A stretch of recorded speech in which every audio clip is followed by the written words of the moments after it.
Hi everyone, welcome to today's Safety and Health webcast, High Visibility 101, ANSI ISEA 107 Standard Update, sponsored by Ergodyne.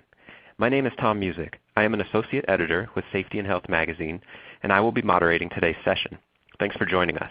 In a few minutes, we'll start the presentation, but first I want to go over some housekeeping items. The views of today's speaker and her organization are their own and do not necessarily reflect those of the National Safety Council or Safety and Health magazine. Any mention of a commercial enterprise, product, or publication does not mean the Council or magazine endorses those items. At the end of today's webcast, we will conduct a question and answer session. To ask a question, simply type it in the text box that is located in the lower left-hand corner of your screen and click the button for Submit Question. Feel free to ask your question at any time during the presentation. You don't have to wait for the question and answer session to begin. We'll try to answer as many questions as possible, but because of the large number of participants today, we might not get to every question. However, all unanswered questions will be forwarded along to today's speaker. For basic troubleshooting information, click the Help button located on your screen. At the end of the webcast, you will be asked to complete a brief evaluation survey. I can let you know more about that after the presentation. This webcast will be archived, so you can access it after today's live event. To view this webcast and all of our past webcasts, go to safetyandhealthmagazine.com/events. With that, let's go ahead and get started. Our speaker today will be Megan Transom. Megan joined Ergodyne's product management team in February 2013. She is the senior product specialist in the protection pillar, and she is responsible for all product development, training, and activities associated with ProFlex supports, knee pads, and kneeling pads, as well as Ergodyne's GloWear high visibility apparel line. Megan sits alongside Andy Olson on the National ANSI ISEA High Visibility Product Group. She earned a degree in Communication and Management from the College of St. Benedict and St. John's University. Megan, whenever you're ready, go ahead and take it away. Thanks, Tom. As Tom said, my name is Megan Transom. I'm a Senior Product Specialist here at Ergodyne. I'm here to talk to you today about the ANSI Standard Update. So by the end of this presentation, you should have a general knowledge of how Hi-Vis Apparel functions, be able to articulate what elements go into garment design, gain a better understanding of the ANSI ISEA 107 standard and the 2015 updates and changes, and also be able to distinguish between the different types and performance classes of high-vis safety apparel. So starting with the basics, what is high-vis apparel? ANSI ISEA 107 defines high-visibility safety apparel as personal protective safety clothing intended to provide conspicuity during both daytime and nighttime usage. High-vis apparel outlines the human form, meaning the garment is made in a way to outline the body so in dark environments the wearer can be seen. And a driver, for example, will know they're looking at a person when driving towards them. Creating high-vis apparel requires a lot more than throwing together some bright fabric and some shiny stuff. So here's an example of what high-vis apparel can do, again outlining the human form. We have used this picture in the past, but I like it since it shows the same person in the exact same situation, one without high-vis apparel and one with high-vis apparel. With the Class 3 jacket that they're wearing, it makes the person much more visible in the dark environment. It has reflective striping on the arms that will signify movement and help drivers recognize that it's a person that they're approaching.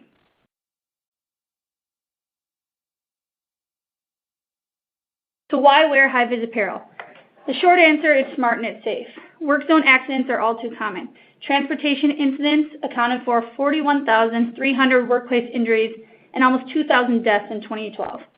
Struck by object or equipment injuries was the third most costly cause of injury, contributing $5.6 billion in workers' compensation claim costs in 2013. Simply put, wearing high-vis apparel is smart and it's safe and is becoming mandatory in more and more places. So continuing with reasons why to wear high-vis apparel, struck by accidents are on the rise. In 2014, as you can see here, there were 669 motor vehicle crash fatalities in roadway work zones in the U.S. So why are they on the rise? Why are struck by accidents on the rise? In general, there are more work zones, which means more people and equipment in those work zones. There are more people working at night and more drivers that cause potential accidents. So some are older drivers, and we all know that age affects your vision. But then there's also younger drivers as well. All drivers nowadays have an increased chance of being distracted while driving with cell phones and other technology. Many people in different industries and applications wear high-vis apparel. Road construction and construction, of course, but also airline workers, public safety professionals, and anyone that just needs to be seen in day or night. So you may be thinking, great, but how does high-vis apparel work and who regulates all this?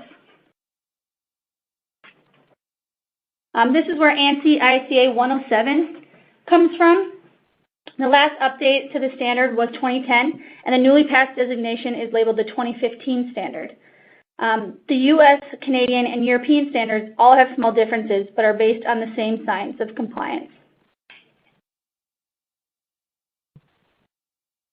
Besides ANSI ISEA 107, there are other regulations and standards to keep an eye on that deal with high-vis apparel. Here's a little history. As I said previously, you can see that ANSI ISEA was published in 1999 and updated in 2004, 2010, and now the 2015 version, which was published actually in 2016. In between these dates, there are NIOSH, OSHA, and FHWA interpretations and actions as well. Basically, if you have any questions on this high-vis history, contact us, contact Ergodyne. A few important notes I want to point out, though, have to do with the MUTCD.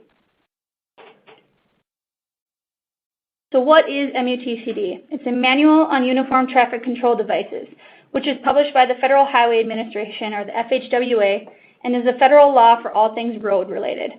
It was published in 2009.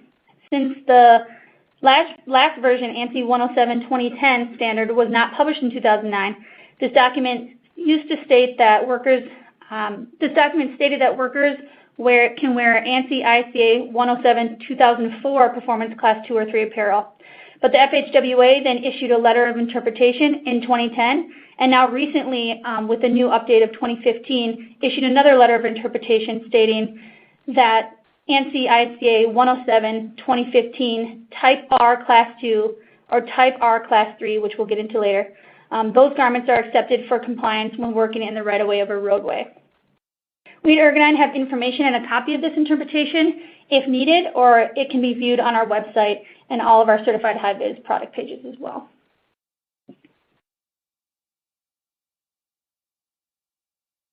Getting back to the 107 standard. Under the 2016 in the timeline, you'll see that ANSI ISEA 107 is updated to the 2015 version. We're going to be talking a lot about the standard update, but let's first start with what hasn't changed.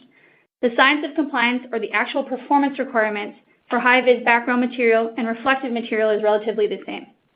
There are still three basic parts to a compliant garment: the background material, the retroreflective material, and then how those fit into overall garment design. There are also still some rules and area requirements that go along with each performance class designation and have not changed, which we will get into. Let's get a refresh on these elements and how high-vis apparel works in general. What makes high-vis so highly visible? ANSI 107 calls out three elements that make the wearer more visible, which are 1, the retroreflective material, or reflective, also known as the tape; the fluorescent background material, or the yellow, the orange material, and then sometimes red. Note there are three compliant colors: the lime, the orange, and the red. And 3, the garment design overall, or how these two things, the background and reflective material, are put together. Each element has specific test criteria that must be met, and each is a key aspect of making an ANSI 107 compliant garment. Compliance with 2 out of 3 of these things isn't good enough. First, the retroreflective material, or the tape, is much more than just shiny stuff, as we've said before. The reflective must meet very specific requirements at different observation and entrance angles. Manufacturers and their material suppliers have specific tests to determine that the materials pass these requirements. Remember, besides the most common silver glass bead reflective tape, there's also combined performance, or high gloss, that counts as both retroreflective and background material. This is the orange, white, lime, glossy looking tape that you probably have seen. So this graphic shows how retroreflective functions. The purpose of retroreflective material is to direct light back to the source. Therefore, you do have a light You have to have a light source for the reflective to be effective. But the light, as you can see, bounces off the reflective and back to the source of the truck, so they know that there's a person that they're driving toward. How reflective does reflective have to be? Requirements in the ANSI standard are stated as minimum coefficients of retroreflection. Take a look at the green line in this chart. This is a minimum measurement required of reflective material to be compliant with ANSI 107. You can see that white t-shirts, license plates, highway signs, they're all at a much lower level than the minimum required in ANSI ISEA 107, and some of these things we think of as being really bright. Note that 3M Scotch Light surpasses this minimum, which is used on most of our fall weather gear, as well as some other vests. Our other reflective falls within that range as well. So the answer to how reflective does retroreflective have to be? Pretty darn reflective. Again, we don't expect you to know these things in depth, just know that there is science behind these elements, and we are your resource for that. The second criteria for compliance is the background material.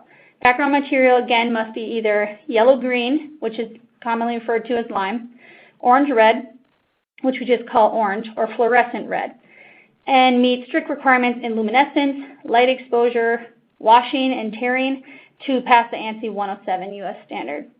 It's important to remember that there are also requirements for standards in other countries. For example, mesh is okay in the U.S., but not in Europe. Also note that the ANSI standard does not specify types of fabric, only performance criteria of the fabric. But polyester is the most commonly used fabric because it holds up well in all of these testing categories. The third criteria for compliance is the garment design. So you have the background material, the lime and orange, sometimes red material, the reflective material, and the third criteria is how you put those two things together, which is called garment design. Some people think a vest is a vest, but there's a lot more that goes into it. ANSI 107 garments fall into performance classes that have to follow specific design criteria to be designed at the different levels of conspicuity. These requirements are shown in the commonly referenced Table 1 of the standard. So here's a shorter version of Table 1 from the 2010 standard that has been unchanged since the 1999 version. It shows the different amounts of background and reflective that go into each performance class. So if you've seen that table, Class 1, Class 2, Class 3, and Class E. The 2010 and newly updated 2015 standard both require the same amount of background and reflective material for the different classes. The area requirements have not changed in the 2015 version, but there are some added descriptions and exceptions we will discuss. So here's the table 1 in the new 2015 standard. It looks a little different. You'll see that performance classes, as you know them today, remain within this chart, such as, again, Class 1, 2, 3, and E. But you'll also see the added garment type section and a lot more added to this table than the last version that it was just shown. What does this all mean? What are the main changes in the standard you need to know about? Let's get into that. So there are some small changes in the 2015 revision, but here are the major ones. 1, the combination of ANSI 107 and 207. 2, garment type adds. 3, there's a smallest size offered exception. 4, there's some new balanced design requirements. 5, only one level of reflective material. And 6, there's also some labeling changes to be aware of.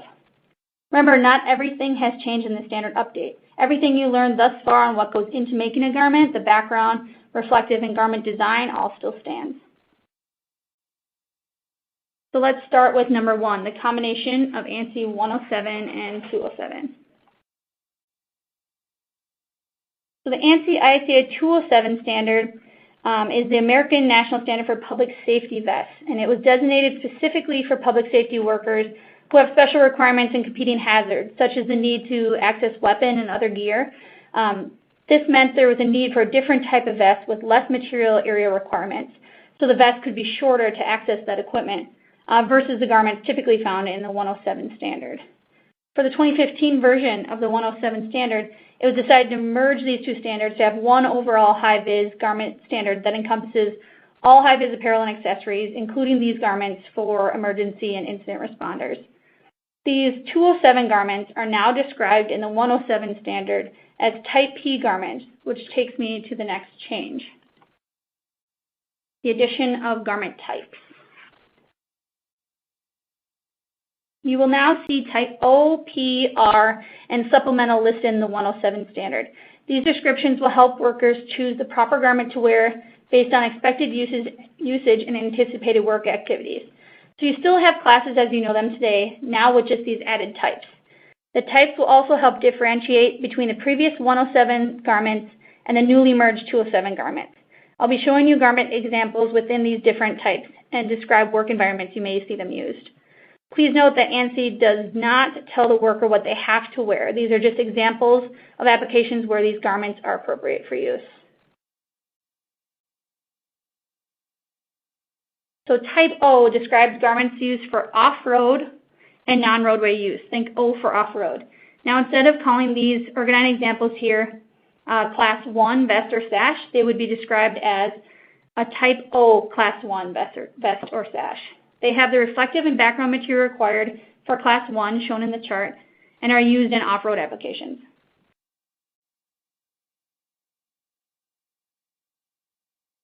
So the ANSI standard gives scenarios where each type may be worn. They're listed in Appendix B if you have a copy of the standard.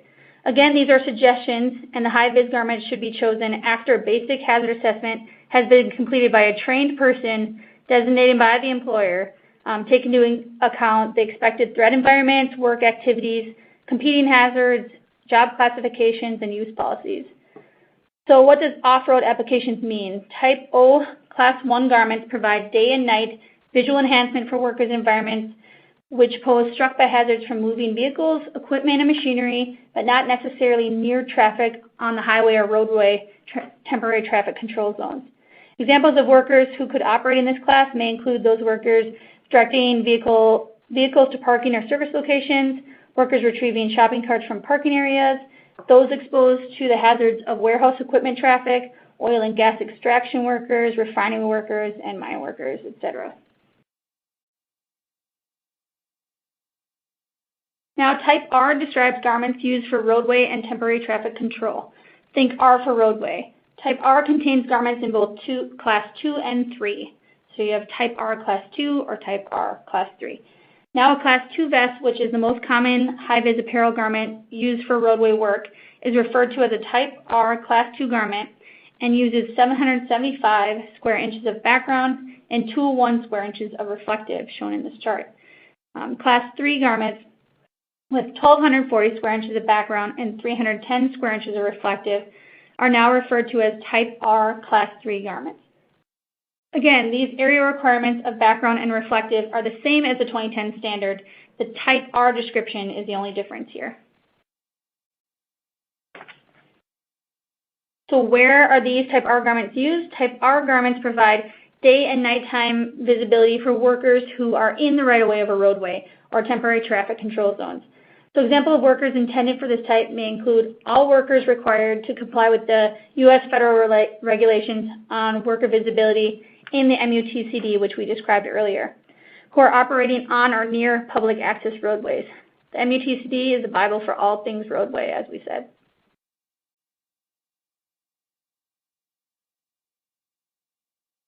There are more jobs, though, besides roadway construction workers that benefit from this wide range of visibility.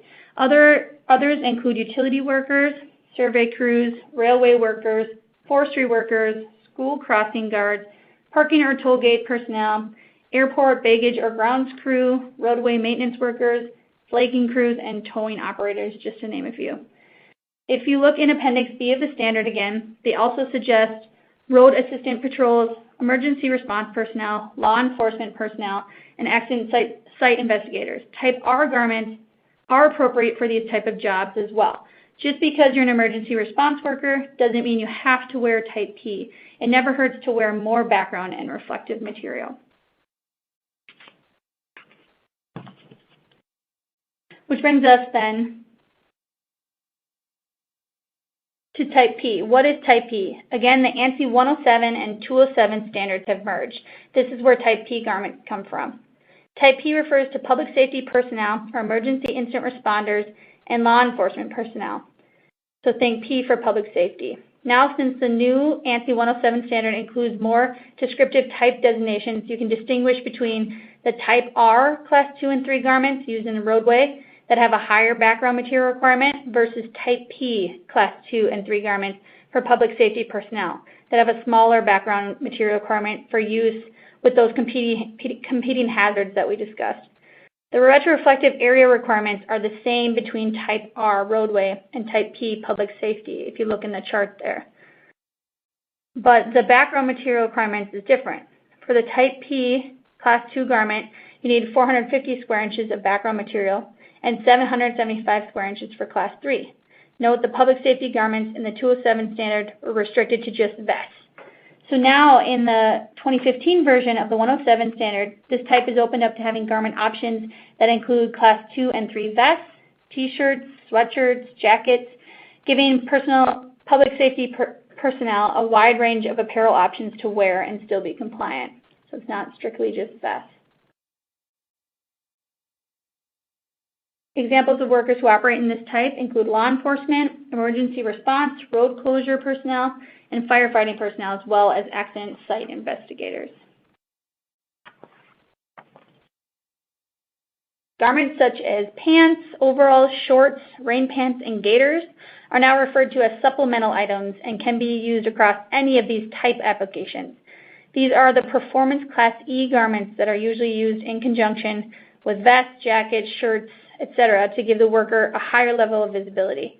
Note that gaiters are now considered a supplemental Class E in the updated 107-2015 standard, as they were just under the accessories category in the 2010 version.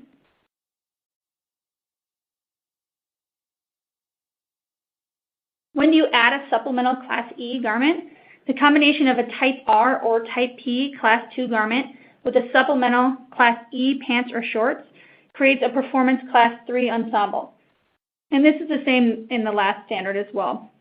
A possible use for this ensemble would be wearing a Performance Class 2 vest during daylight hours and then adding the pants during night operations to have a Performance Class 3 garment, making the worker more visible and better outlining the human form at night. Or maybe you have a worker that is directly in traffic, such as a flagger, and they just want that added visibility at all times. So you would add that Class E garment.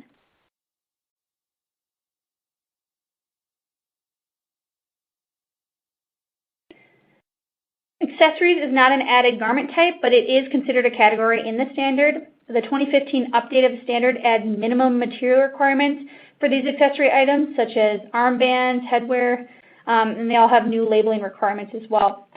Headwear is now classified as an accessory and not a separate class headwear as it was in the 2010 version. Note that this is also the first time the design criteria for gloves is included. All accessory items do not increase the performance class of the wearer, but they are used for additional or extra visibility. For a little summary, here's Table 1 again. You can see garment types and performance classes laid out. Again, performance classes, you'll be familiar with those if you're acquainted with the last version of the standard. These include Class 1, 2, and 3. See these garment types in the first column that you learned about, Type O, Type R, Type P, and supplemental, that have been added to describe the garments and expected use situations of each performance class. Type P, again, comes from the merging of the 207 standard. Another difference in this table versus Table 1 from the 2010 standard are the asterisks and callouts under Type R, which brings me to the next change. There's a smallest size offered exception. So the third main change to note in the updated 107 standard is the addition of a smallest sized exception. In response to end user feedback regarding sizing for smaller workers, the new standard allows for an exception to the minimum area requirements for background material used in Type R Class 2 and 3 garments in the form of a smallest size offering. Only that smallest size offered can deviate from the stated minimums, and the configuration and design of the garment must be consistent with all other sizes of that garment. So what does that actually mean? Let's say our smallest size Class 2 vest has 540 square inches of background material to fit a smaller worker. All larger sizes must have that 775 square inches of background material required, and the smallest size has to look the same as those other larger sizes.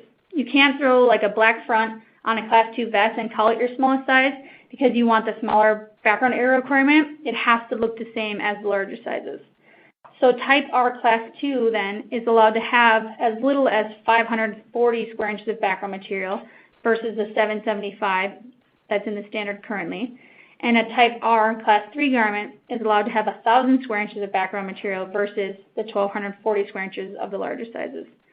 Note the reflective material area requirements remain the same, so the smallest size have to compensate for this.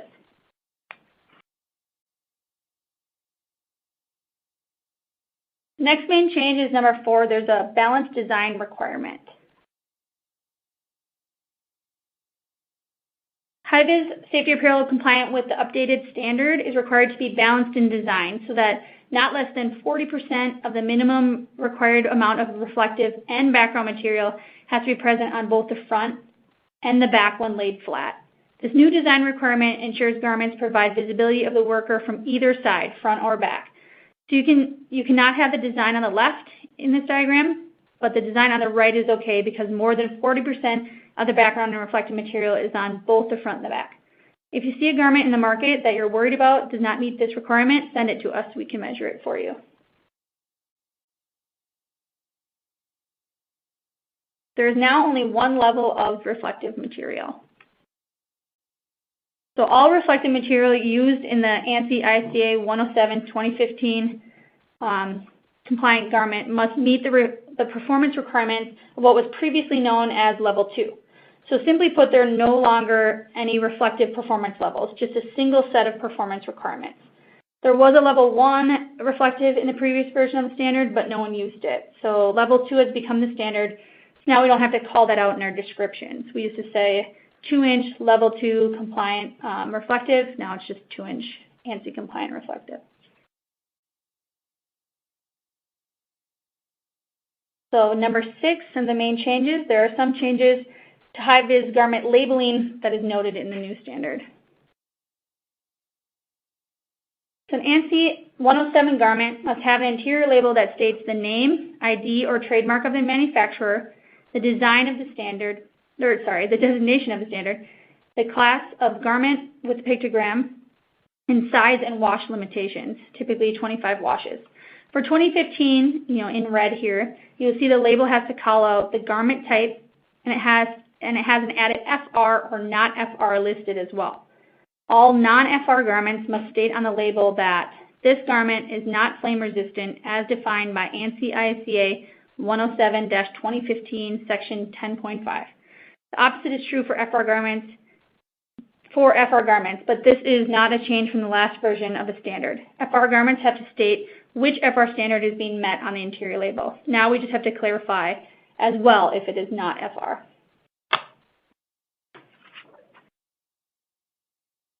So if you look at the ANSI Hi-Vis standard, it will give you a list of the FR standards clothing can be certified to.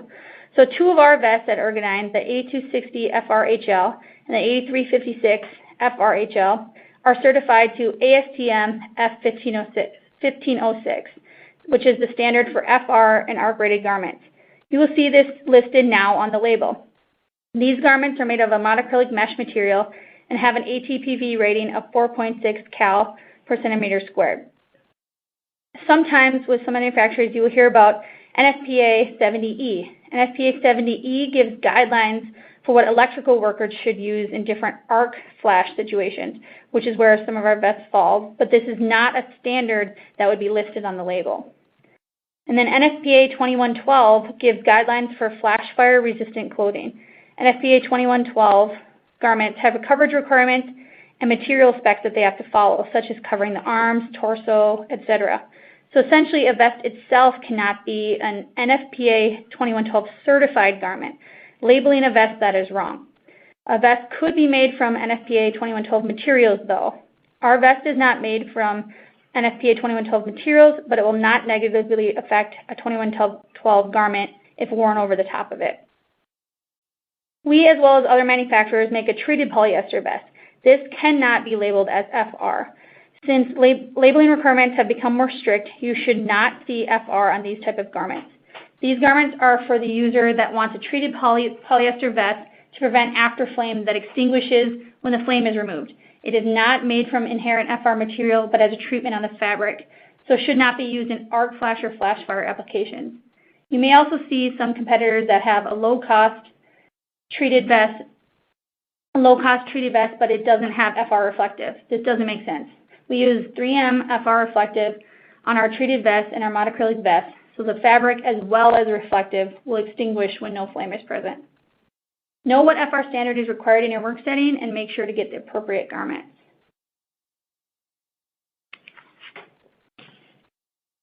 Remember, there are additional requirements from past versions that still stand. Documentation and regulation procedures remain the same, and all garments labeled to 2010 are still appropriate for use in their intended application. What does that mean? We'll go over these briefly. First, there are rules and regulations from past versions of the standard that still stand for garment design. Remember, we are here to know the little details. I'm showing them to you today, but again, if you see something that looks weird on a sample that you have, send it to us and we can take a look at it. I'm going to show you 5 different pictures, and we'll go over why these designs are not compliant based on the rules that carry over from the 2010 standard that are in the 2015 standard still today. So here's number 1. Number 1 is a non-compliant vest design because the pockets are covering the horizontal band. All Class 2 and 3 vests must have a complete 360-degree band of reflective. Here's number 2. Number 2 is a non-compliant jacket design because the trim is placed too close to the bottom edge of the hem.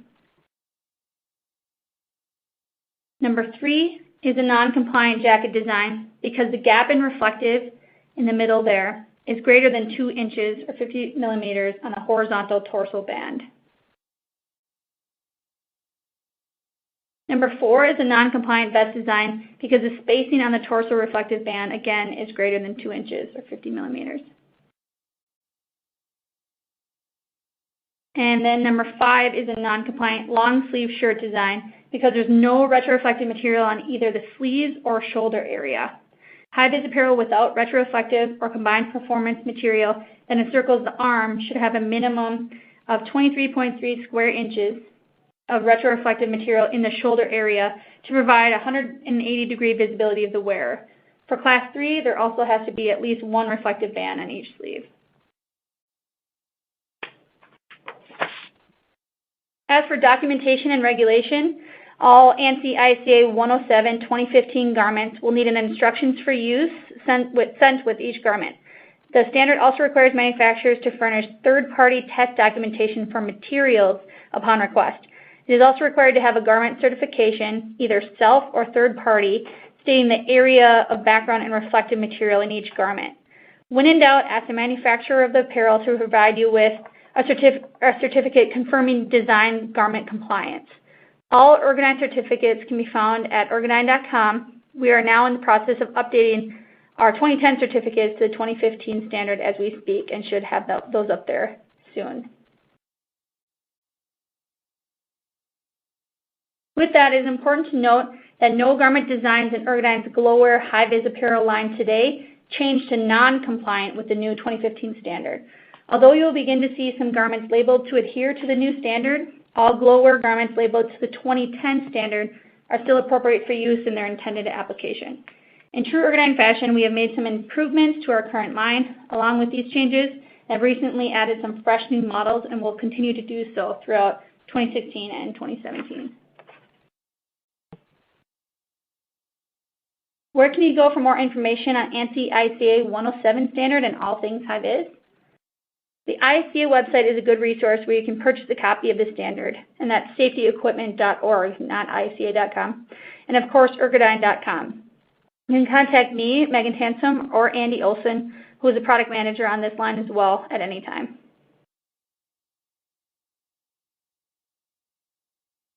So taking a look back at our objectives, we hope you now understand a bit more about how high-vis apparel functions, what elements go into garment design, have a better understanding of the ANSI ISEA 107 standard and the 2015 updates, and can distinguish between different types and classes of high-vis apparel. And then we'll be moving on to questions, but feel free to contact me later with any more questions as well. All right, Megan, great job. That was really insightful. Thank you for that presentation. Before we start the question and answer session, I just want to remind everybody of the evaluation survey that we will ask you to complete. The survey should be appearing on your screen right about now. Your input is important because it will help us improve future webcasts. If you do not see the evaluation on your screen right now, please turn off your pop-up blocker. You may also access the survey by clicking the survey button near the lower right portion of your screen. And with that said, let's go ahead and get to some questions. It looks like we got a good amount of questions that came in. And just as a reminder, if we don't get to yours specifically, those will be forwarded along to Megan, so you will not be ignored with those. But let's start off. Megan, I think our first question is, if I have a garment that looks to be non-compliant because of the balance of or area requirement, what should I do with it? You can start by asking the manufacturer. Like I said, they should be able to give you what I just went over, the declaration of conformity, stating the background and reflective requirements of that garment. These are self-certified statements, but garments can also be third-party certified, as I said as well. We get our garments tested at a lab to make sure they are compliant. If something looks funky, contact us, send us a sample, and we can tell you if it's compliant or not, and try to probably convert you in the process. Great, thank you. Next question has to do with whether Ergodyne offers the smallest size garments. Yes, we actually very recently came out with some of our most popular sellers, including some Type R Class 2 vests, and then our most popular 82, 89 t-shirts in size X small. So if you look for our size X small, those will be your smaller size garments. Great. And then another question comes in. They say, if we have ANSI 2010 garments, are we now non-compliant? I kind of just briefly went over that, but like I said, no garment designs in Ergodyne, GloWear, Hi-Vis Apparel line today changed from non-compliant with the new 2015 standard. You'll begin to see labels again with the 2015 standard, but we still, as well as other manufacturers, have some 2010 labeled garments, and they should still be appropriate for use in their intended application.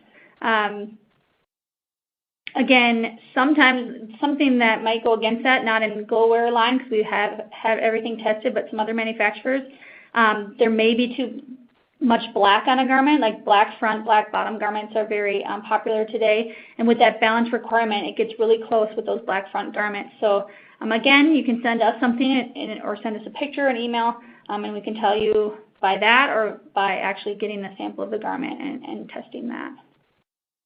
That's great. Thank you. The next question is, I am sometimes asked for an ANSI compliant 100% cotton garment. Does such a thing exist? There's no language in the standard prohibiting cotton or any other material as a 107 compliant fabric, but there are, however, requirements that are difficult for cotton to pass. So I explained the different testing requirements needed for materials. So cotton struggles with wash testing as it fades. So to my knowledge, there's not a 100% 107 compliant cotton fabric currently available. There is a CSA Z96 compliant cotton duck fabric, which is the Canadian standard CSA Z96 that's used in some workwear, but Z96 has looser fade requirements than 107. Got it. The next question comes from someone. He says, this type thing confuses me. He puts type in quotation marks. Why was this added? It was supposed to be added for just reference for end users or for purchasing personnel or someone to be an easy reminder of what, with their intended application, what you should be wearing. So type R for roadway. So if you're in a roadway application, that's easy to follow that type. Or type P for public safety. And again, I explained public safety was the merging of the 107 and 207 standard. So that's where those fall as well, distinguishing type P and R between the different background requirements. So it's just a way of telling you what's appropriate for your application. But again, each environment or each workplace should do a hazard assessment to make sure that they're wearing the right garments for what visibility they need. Mm-hmm. Our next question is, So a Class 2 vest with Class E gaiters instead of Class E pants would still be accepted to form a Class E ensemble for night work, correct? I can reread that. I know that covers a lot of ground. Yeah, one more time. And then I'll Sure. They want to know whether this is correct, whether it's correct that a Class 2 vest with Class E gaiters instead of Class E pants would still be acceptable to form a Class E ensemble for night work. It would be a Class 3 ensemble. I think you said Class E ensemble, but yeah, Right. since now the gaiters fall into that supplemental Class E, so they're treated just like pants or anything else in that Class E space. So a Class or Type R Class 2 vest and Class E gaiters, yeah, would form that Class 3 ensemble. Great. Thank you. Our next question is is there a high-vis standard for disposable gloves?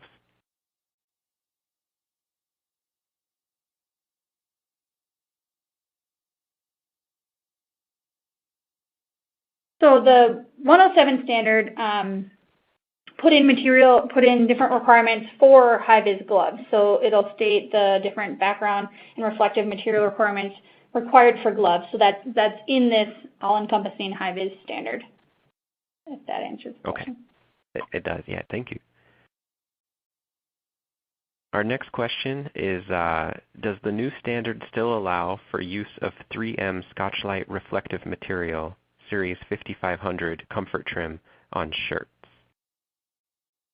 Yeah, yep. I mean, that's still a compliant material, the 5500 for shirts. So yes, that's included in the 107 standard. Great. We're getting to a lot of questions. Yeah. We're covering a lot of ground here, so thanks for your help with all of these questions. Our next question is, on the Class 3 vest, Type R, is the reflective band required on the sleeve if the reflective square inches in the shoulder is met, an additional square inches met by adding an X in the back? And again, I can reread that. I know it's kind of wordy. Reread it one more time, but I'll, yep. Sure. On the Class 3 vest, Type R, is the reflective band required on the sleeve if the reflective square inches in the shoulder is met, and additional square inches are met by adding an X on the back or in the back? Yep, so for a Class 3 vest or shirt, you always need the reflective band around the sleeve. So you still need that reflective band around the sleeve, even if you throw more reflective in different areas, like you said with the X and everything, you'll still need that sleeve requirement for it to be Class 3. Okay. Our next question, for an R application, is there anything sleeveless for a Class 3? In other words, is there anything cooler? For Class 3? Yeah, that's how the Sorry, question did you is say worded. Class 3? Right, correct. Yeah, for the R application, is there anything sleeveless, or in other words, cooler, for a Class 3?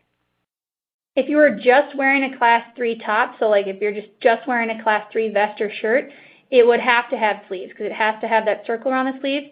But when we talked about the ensemble, so if you want something lighter on the top, you could wear a Class 2 vest or shirt, like we explained, and then the supplemental Class E pants for that ensemble, and that kind of gets you to that wearing less on top but still being under those requirements. Okay. Our next question is, what is the difference between Class 2 and Class 3 vests? Are speed restrictions still involved? I know that speed restrictions were a big thing in some previous versions of the standard, and there still might be some language of that in the appendix of the 2015 standard, but we like to go more with, again, a hazard assessment in the environment, trained personnel coming in to assess that and to get you in the proper gear. I wouldn't necessarily say, greater than or less than certain miles per hour, you should be wearing this. So I would just ask their employer for that, what is appropriate for their environment. Great. The next question that comes in, where can you find a third-party lab to test the garments? I mean, one place you could Google, but we use a third-party lab. We use VAR tests, but there are multiple other third-party certification labs out there. If you look up on the ISEA website, you can look up the different test labs and such if you want to start there. So that's safetyequipment.org if they're looking for a test lab. Great. Can you elaborate? What is that testing process like? Do you know what happens when they go to the lab? So we'll take our garments and we'll send them to this lab so we can get their feedback, obviously, on background and reflective requirements. So let's say we send in a T-shirt, a Class 2 T-shirt, and they actually sit there and measure out how much background material, so how much, let's say it's a lime T-shirt, so how much lime material is on the T-shirt on the front, and then how much is on the back when laid flat. Then they also then measure out the reflective material as well. And they just make sure that it's above, for, again, a Class 2, that's 775 square inches of background material, and then the 201 square inches of reflective to be certified and to give us our certificate. Okay. Our next question is, do the standards give guidelines on when reflective material no longer has viable and effective reflective properties? I don't think the standard gives guidelines on that. I believe, we do a test here with some of our, we have a Tenacious University, and we show some people, some end users, a different test where we hold up a couple of different vests, one being a clean new vest and one being one that we kind of scrape some of the reflective off, and you can tell by just holding up a flashlight to your eye in eye level. I mean, you can see that the reflective is abraded off, and we say, when that happens, when it's super dirty, when you can't see the background material, or that reflective is abraded off, it's not going to do what it's supposed to do. It's not going to keep you visible in those dark and even daytime environments. So, I mean, use your best judgment there. You can do some tests like that as well. But there's also wash requirements. So you look at the label as well for different wash requirements. So if you've had it for a long time and you've surpassed that, you should probably get a new garment as well. Is there generally a lifespan to some of these garments, or does it really depend on the industry and, like you said, the kind of the dirt or your environment that you're working in? It really does depend on it. It's kind of a answer that we don't like to hear, but it does depend on your application. So it depends on how dirty you're getting. If you're in a construction zone, it might be very different than a warehouse or different things like that. So yeah, it really depends. How important is it to stay on top of that? What if you do kind of neglect that idea of, the fact that your material might lose some of its viability? Why is it important? How important? To kind of be aware of that? Just from the beginning of my presentation, I mean, it could be the answer of a struck by accident or not. So it could be the answer of someone getting hit, by a car or other vehicle in their environment or not. So you don't want to obviously become one of those statistics. So it's you need that reflective material for that bounce back, for that light to shine off and bounce back in a dark environment, and you need that background material to be cleaner, so someone can distinguish you between you and the background environment of where you're standing. Right. Thank you. Yeah. Our next question that comes in is, are there still applications that require Class 3? Are there still applications? Mm-hmm. Is that the question? Are there still applications? Yeah. Yeah, and some DOTs, certain state DOTs will maybe require Class 3.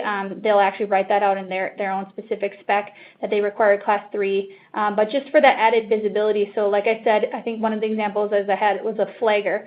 It might just be a good idea to have that Class 3 visibility because you're actually in the roadway and in line with traffic and everything. Again, it depends on the employer or their environment, but there are places that require, just based on their own rules, require Class 3. We've got a few more questions coming in, and just a reminder to everybody, we do have some time if you want to submit a question. We've got another 5 or so minutes to go here. Our next question is, does Ergodyne have ANSI 107-2015 approved fluorescent red as the background color on Hi-Vis Apparel available? We don't, on our standard line, we don't have any red. Lime and orange are by far and away more popular and more widely used. So you'll just see those colors in our line. It's not saying that we can't do that. We do customs We have custom opportunities all the time where we'll make different things for different customers. So I guess if they're looking for it or they're asking for it, just email me and we can go over that. In terms of those colors, is it just a style preference? Is there any proven difference between lime versus orange versus red or anything like that? Sometimes it's a preference. It just depends on what is spec'd in by your employer. But sometimes, in certain environments, there'll be more of a lighter background or more of a darker background, and so you just want that contrast. You want, let's say you have, I was in Salt Lake City a couple months ago, and they have a lot of orange background or orange buildings and different things, so they wanted their workers to stand out. So most of what you see around there is lime, but it just depends on the application. That makes sense. Our next question that comes in, and this might cover some of what we spoke about previously about the kind of the durability or the viability of the material, but he asks, what is the general wash time frame for a high-vis t-shirt? Hi-vis t-shirt? It just depends on the material used. So the actual materials, the retroreflective, and then the background material will have different wash requirements. So then you'll just take the lesser of the two wash requirements. Common requirement is like 25 washes that we test to, but there are higher ones as well on different materials, 50 plus, etc. Got it. Yeah. Our next question: to be compliant, do workers have to fasten the garment across their chest rather than letting it hang open in front?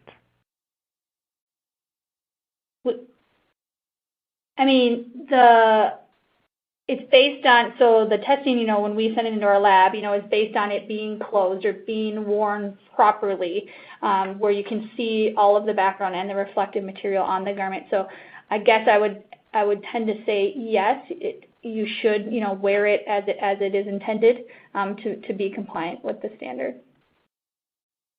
Great. And we have some questions about website resources as well. I'm not sure if you know this off the top of your head, but someone asked, I'd like to direct my staff to obtain the right gear based upon the activity of the workers. Is that information on your website? Or do you know where one Totally. might be able to we find even have,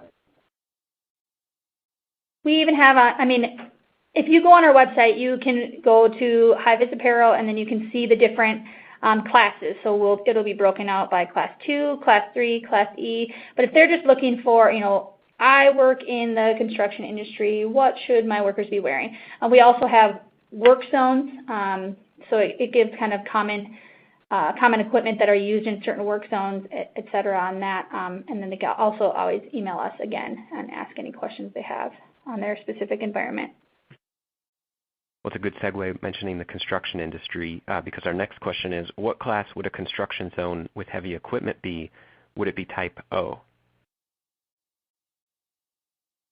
It just depends on if they're, so construction zone could be, in the right of way of a roadway, it could have a roadway nearby, or it could also be, just on a building or something that's off-road. So again, I would direct them to the employer for that specific job or application to see what they'd be wearing. The most common is a Class 2 vest, but in certain applications that maybe they don't need that. So I don't want to give the exact requirement because you probably should check with whoever's doing that project. Mm-hmm. Our next question looks like it has to do with compliant versus certified. It's what's the difference between an ANSI 107 compliant and an ANSI 107 certified high-vis garment?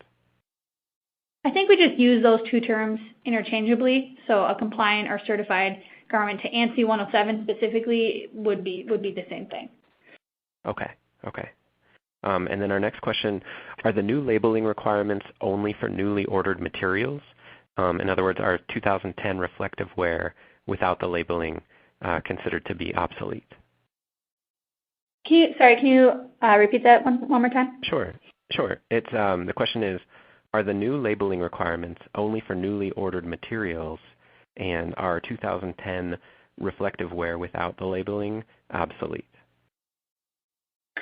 So, kind of like I explained in the presentation, us along with a lot of other manufacturers will have inventory in our warehouse. So when things like this happen where standards change over, so it went from the 2010 to the 2015 version, we don't automatically, sell out of all those materials or sell out of all those garments. So we'll have, running through our 2010 labeled garments, and then 2015, our future orders or our new orders are all going to be 2015 labeled garments. So those will come in afterwards. But again, nothing drastically changed where our current inventory or our 2010 garments become non-compliant. So those, you'll still be, if you wear those 2010 garments, you'll still be compliant to the 2015 standard. Okay, that helps out. Thank you for that. We have time for a couple more questions here, and they keep coming in, which is a good sign. This next question is, when calculating heat stress factors for workers' attire, what clothing adjustment factor is recommended to be added to the WBGT? Honestly, I'm not an expert in that heat stress category. We do have a team here that is our elements category that works with heat stress, cold stress. So that question I'll leave for now, but we can follow up with them. We have their contact here, and we'll follow up with them on that. Great. It looks like time for a couple more. There might be some redundancy in some of these questions. One is a level 3 vest or jacket still required in traffic areas above 45 miles an hour? Again, we talked about kind of the miles per hour thing or the certain speeds, and that was really heavily relied on in past standards, but I don't think it necessarily is now. I don't say that you can't still go by those requirements, but again, I would just check with the certain DOTs if it is in the roadway, what they actually wear, because they spec in certain jackets and whatnot, certain classes. So not necessarily, but if you're in the right of way of a roadway and it is fast traffic or there's a potential for that, I would say Class 3 is a good, or Type R Class 3 is a good option. But again, check with their employer. And then final question here. Will names on the garment, for example, on the back or the front of the garment, will that reduce total background square inches? So logoing is one thing that we do a lot of, and we just have to make sure that we have enough background and reflective material in the standard. So in the standard, it does mention logoing, and it says you can have a logo up to a certain square inches, and I don't have that language with me now, but up to a certain square inches where it's okay and it does not affect your background material requirement. But then if it's larger than that, you'd have to make up for that in a different area of the garment, and your manufacturers that are doing that for you should be able to measure those things and make sure you are compliant still to the 107 standard.